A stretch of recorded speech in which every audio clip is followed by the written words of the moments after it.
నా పేరు రామ్ కిరణ్. ఇప్పుడు మనం వినాయకుని చరిత్ర చూద్దాం.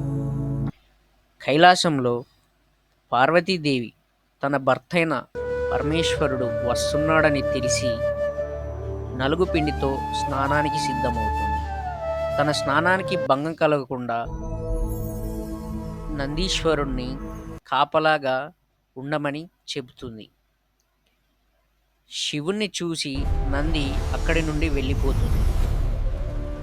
ఇలా అయితే కాదని చెప్పి తను నలుగు పిండితో ఒక బాలుని తయారు చేస్తుంది. ఆ బాలుడికి తన శ్వాసతో ప్రాణం పోసి తనని ఒక శక్తివంతునిగా తయారు చేస్తుంది.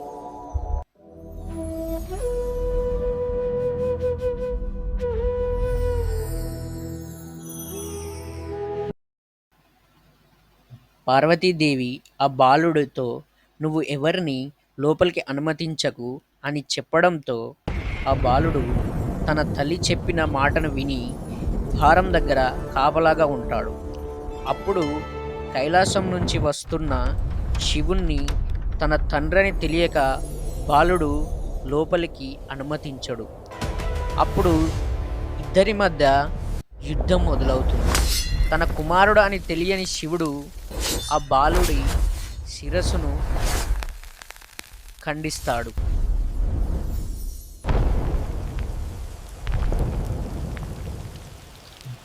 తన కుమారుడి మృతదేహాన్ని చూసి పార్వతీదేవి చాలా బాధపడుతుంది.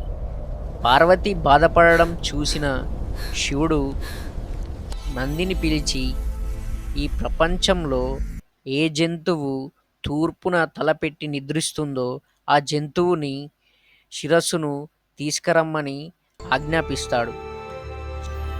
అప్పుడు నంది మరియు ప్రమోదగణాలు ఒక అడవిలో ఒక ఏనుగు తూర్పున ఉండడం చూసి తన శిరస్సును తీసుకువస్తారు. అప్పుడు శివుడు ఆ ఏనుగు తలను తన కుమారుడైన బాలుడి మృతదేహానికి అమర్చి ప్రాణం పోస్తాడు. అది చూసి పార్వతి చాలా సంతోషిస్తుంది.